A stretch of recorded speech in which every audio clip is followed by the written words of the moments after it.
The good news is you can do this. And I'm going to encourage you, whatever you've been through, my prayers are with you, my thoughts are with you.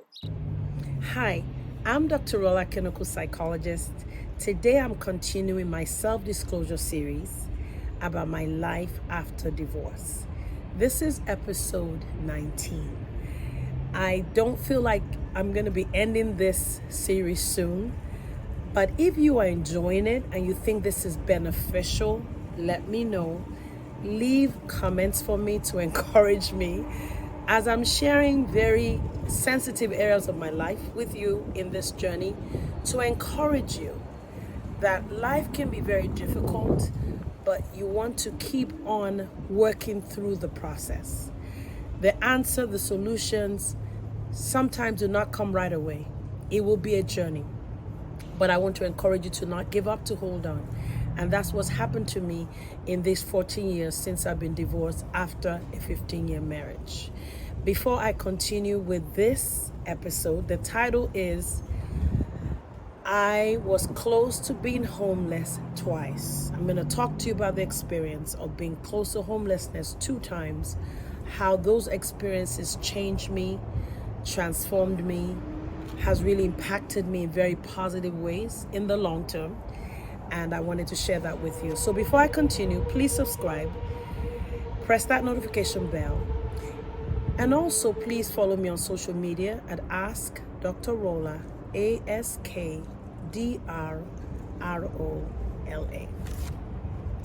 Now, let me talk to you a little bit about how I became homeless twice. Then I'm going to talk to you about what the kind of cognitive processing that was going on with me. When you're going through a difficult time in your life, there's so much that's going on in terms of worrying. And even if you're not worrying a lot, you're thinking, you're having to figure out, what do I do in this difficult circumstance? So I'm going to talk to you about the thought processes I was going through, how I worked through the more negative ones to come to a much more balanced thought process. And then in the long term, many years down the line, how this process, this unfortunate situation of being homeless twice, being close to being homeless twice, has impacted me in a positive way. And literally, I mean to say this, literally transformed my life in a positive way. So let me talk to you a little bit about the homelessness situation, because I want to make sure I cover the things I told you I was going to cover. The cognitive self-talk, how I moved to the balanced one, and also the long-term benefits. When I went through my divorce, I moved out of my matrimonial home. I'm not going to go into the details why, but that's what needed to happen. Sometimes people say things like a woman is not supposed to move out, a man is supposed to. Well, I moved out. When it comes to my mental health and what I know about mental illness and the work I've been doing all these years, I feel that people take too many risks in the area of, and not that I was physically in danger, but they took too many risks in the area of just thinking I can take it, I'm going to stay there and fight. I'm a fighter, but when it gets to a point where you're fighting too hard, or you're fighting with somebody that is not on the same path with you, you may be working against yourself. So I moved out. And I moved into a rental that I could afford. And it was very, very nice accommodation. And I also need to add here that not every single mother is in the same situation where they can't pay their bills. There are different situations. In my case, I was able to pay my bills and do that well. Obviously, the divorce cost me a lot financially, but this homelessness is really about after I moved out of my matrimonial home. So I was working, which as a psychologist, and I was working in a job that was really, it had like a schedule that allowed me to be there for my children and really support them, and I was earning really good money. And the nature or the way that contract worked out, I was needed to be moved to a different contract, the same job position, but would totally change my schedule. I then decided that for me, it would be better to work part-time on the first contract and then add on other contracts in private practice. I'm explaining this to you because Many times as a parent, and for me as a single mom, I had to weigh things very carefully. Money, my health, the health of my family, mental health, spiritual health of my family, and also whether I'm still able to parent as a single person. Because you can have the money coming in, but then you're not able to be there for your children. For me, I had to change the terms of my contract. What that meant is the money that was coming in was not as predictable as it was before my contract changed. And then it became clear to me that I was going to be in trouble. Some of the aspects of my private contract, in terms of when I went into that private practice aspect, looked like it was going to be a certain amount. And then when we got there, maybe clients didn't show or the work wasn't coming as promised. The bottom line is I began to struggle financially. And the most expensive bill that I had was the bill of my housing bill. And I was obviously very, very anxious about it. You have to remember, by this time I had purchased my third home. My matrimonial home was my third home. I had bought my first home at the age of 23. At the time my divorce happened, I was in my late 30s. This is a whole new world for me to even imagine that I would be in a place where I'll be struggling financially to pay my rent, but I also don't have anybody there, like a spouse, which I'd had before, to share that burden with me. So this was emotionally exhausting. It was emotionally jarring. I'm sharing this with you because oftentimes people show you the beautiful times and how things are perfect, but they don't share the journey, or they share the journey and they act like it was never hurtful or painful. And of course, I started to think about all that I'd accomplished so far and how could I be in this place. But I realized very quickly, because one of the things I do in working with my patients is I do that with them and talk to them about thinking about in a much more balanced way. But I not only do it with my patients, I also do that with myself. Rola, how does this thinking process serve you? This thought process of, I can't believe I'm single now. Oh, I can't believe I'm in a place like this. I've been a homeowner for so long. Now I'm in a renter and the landlord wants me out. At least if you have a house, you negotiate with the bank. When you're a renter, they can kick you out within 30 days. I felt very vulnerable, but I began to realize that the bottom line is I now need to look forward. I had to change my cognitive processing, what I'm telling myself, so that even though the situation is difficult, I am channeling my energy into having thinking patterns that are much more balanced, much more directed towards solving the problem, and that also helps my mood.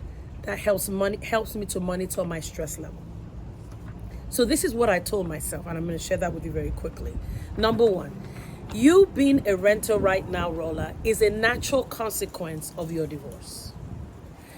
When you go through a difficult time in your life, like COVID, it is a natural consequence that somebody in the family may not have a job or they may cut their hours and they don't have enough money.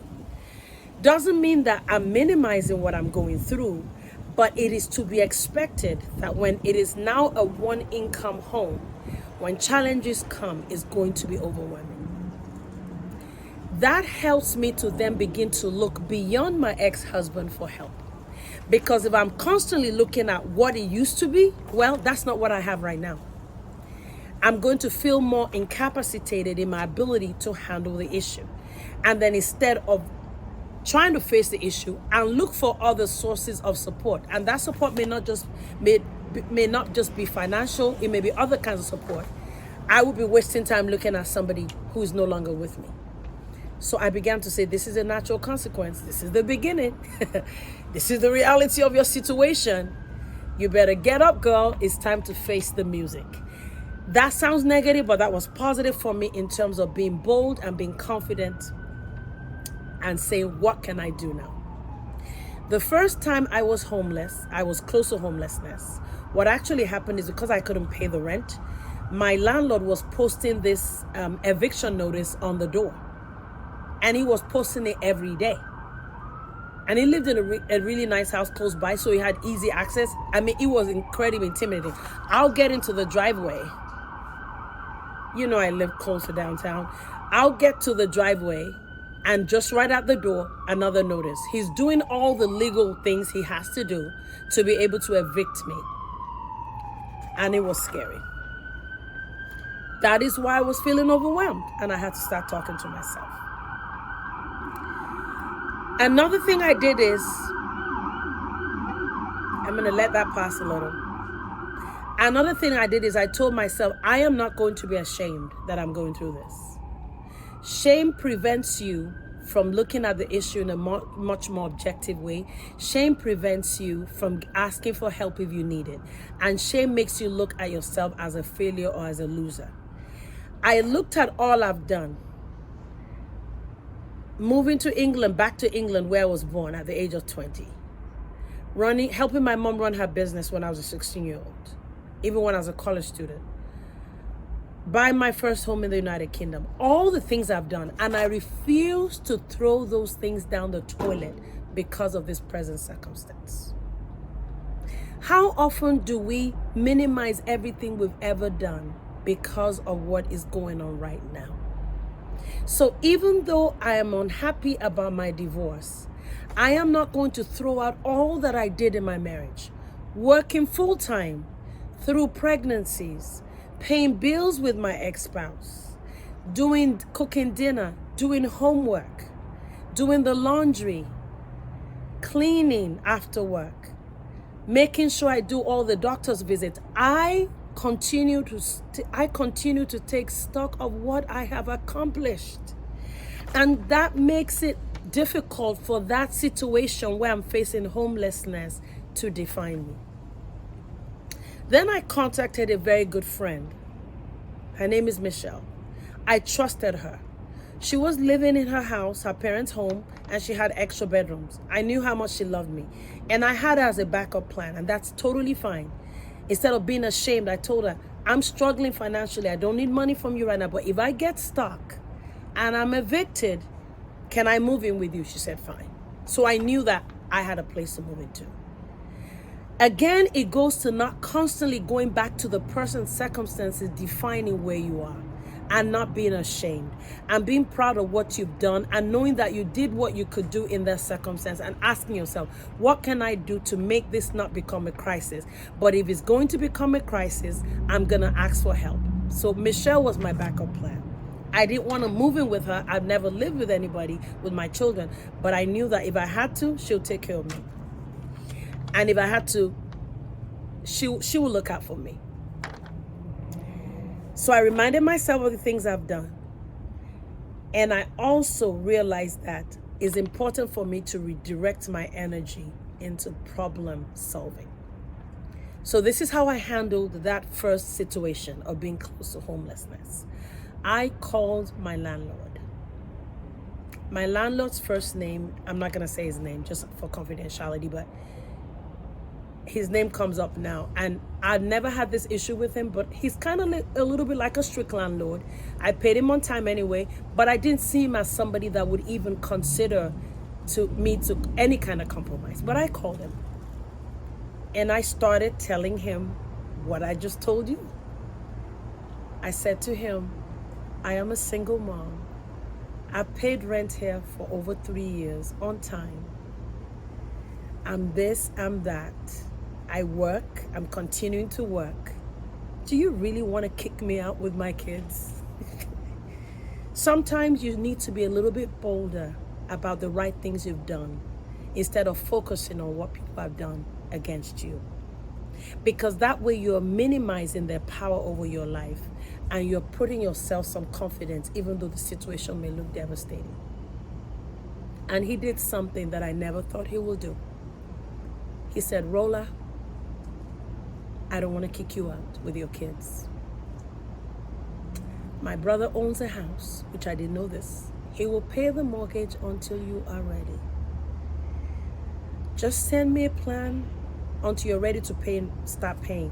Just send me a plan as to how you're going to pay it. I started excitedly dancing. Thank you, thank you, thank you. And I wrote up my plan based on where I was. Pay some now, pay eventually.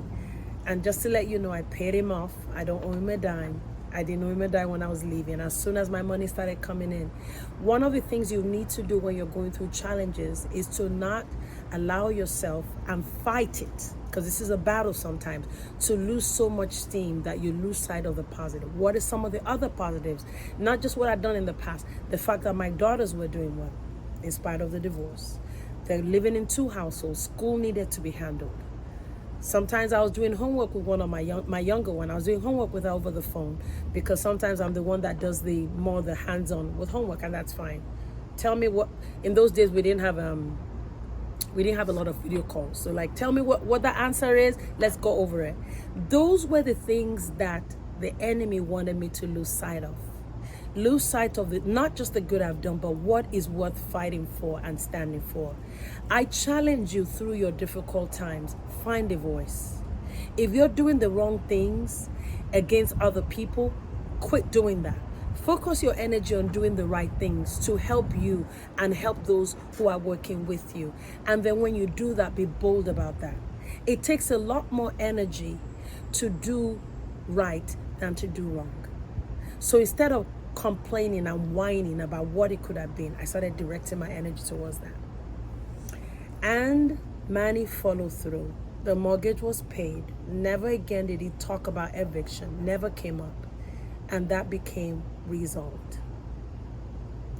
The second instance close to homelessness, when I moved to another part of the country and I was living in this rented place, and the landlord gives me about maybe 2 months notice, the landlord's agent, and says, Rola, the landlord needs to sell this home, you need to move out.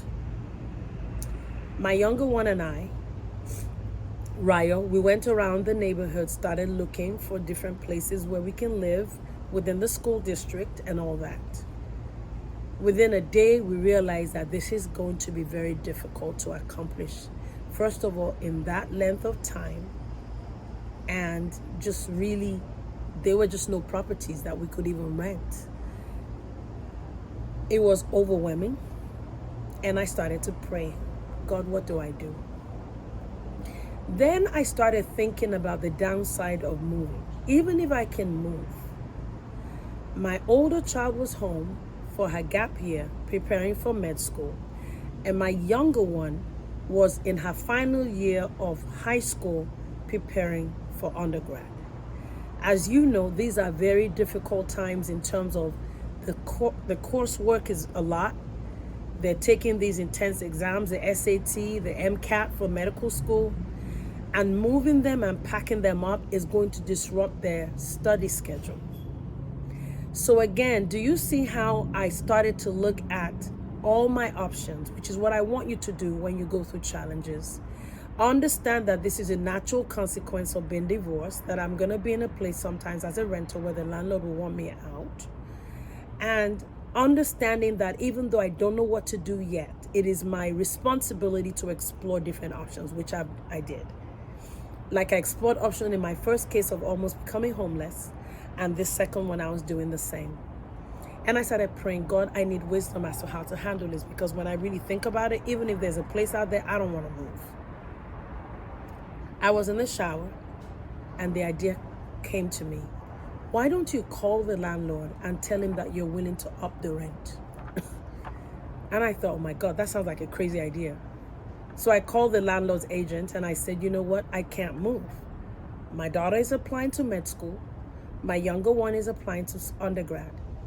And that's my focus right now. And this is too destabilizing for my family. He was frustrated. You're just going to need to move. I said, let me make you an offer. He said, what do you want to say? I said, I want to increase the rent by $400 a month. He said, let me get back to you. So he came back to me. What do you think he said? They changed their mind. I'm not saying that this is and in both of these situations, I never thought that the outcome would even be that positive.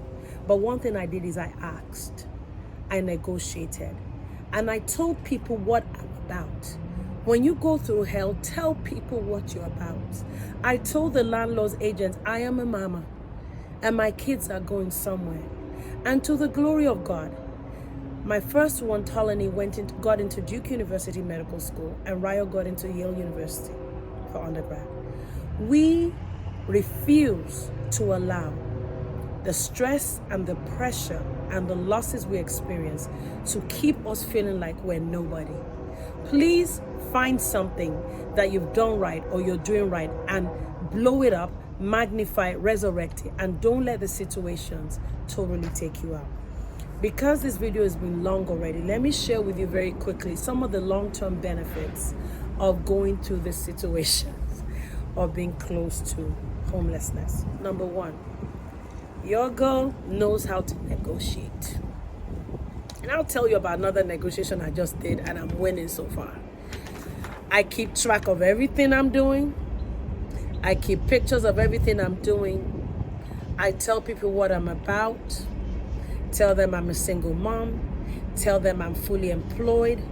Tell them I pay my bills on time. So like in my first situation of close to homelessness, imagine if I wasn't paying my bill. I would have no track record. So I remind people how I've done my part and how this situation I'm facing is not a pattern for me because I've been responsible. So, and I found amazingly that when people hear that, something changes, something shifts. The other thing I've also been able to do and learn that's totally helped me, and the other end of the story that I need to add is, I purchased my home just 3 years ago. And these benefits of all this negotiating and articulating things has served me well in that deal. Continue to serve me well when I'm dealing with different people that I'm doing business with right now. Another thing that this helped me too with, it reminded me and helped me to really pay attention to my work ethic and how I manage my money. I try very hard to not waste money, to have a little backup, even if I don't have 6 months, 1 month, even if it's less than half than 1 month. I have an account somewhere where I put money and I kind of forget it. I don't go to that account. Not saying that that will cover all my bills if there's an emergency, but at least I just try to put something away every month. And I don't use that money. So in case I'm stuck, I have something to work with.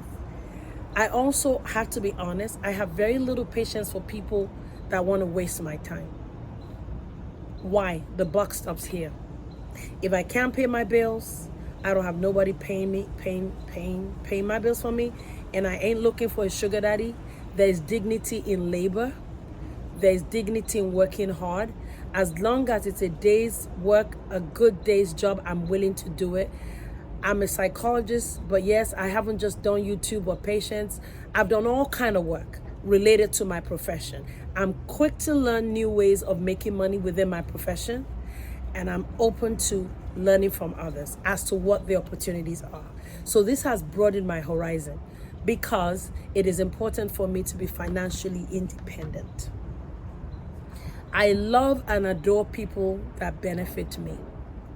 Whether that is my neighbor across the street, who I call my community dad, who is there for me if I have a flat tire, or the other day I had a headache. I'm like, Rick, I really do need some Tylenol. I've run out of Tylenol. He brought it to me. I love, hug, value everybody that is there for me. There's no small, I don't minimize people is what I'm saying. I value them and I validate them. And they may think I'm doing it too much, but I don't, because I believe that for me to be successful, I need people.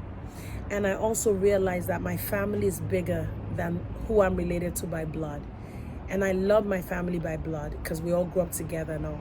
But the people that have blessed me have way, way beyond my family.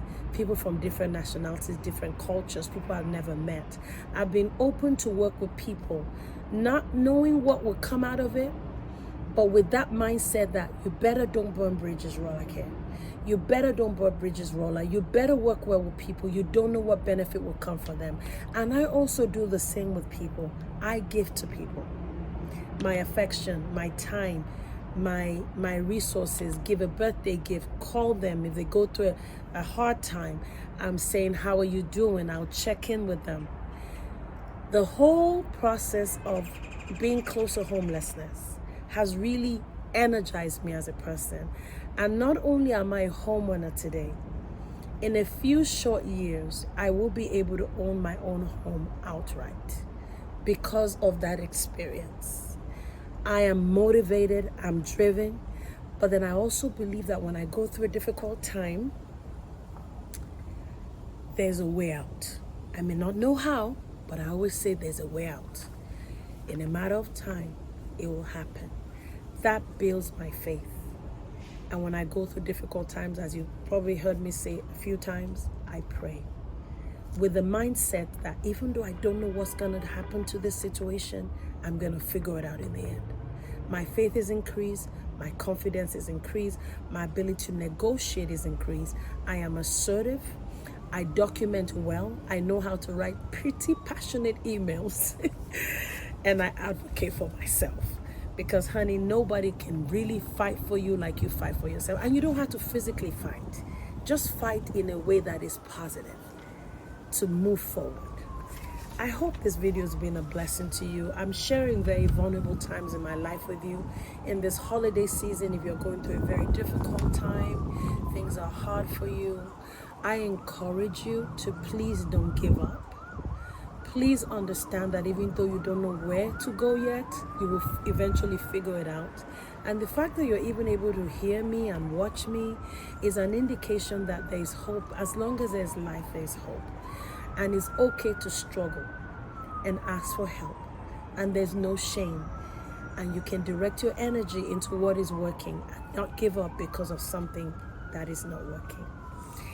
Well, please subscribe, share with as many people as possible, and I'll talk to you soon. Thank you so much for watching. Take care. Bye.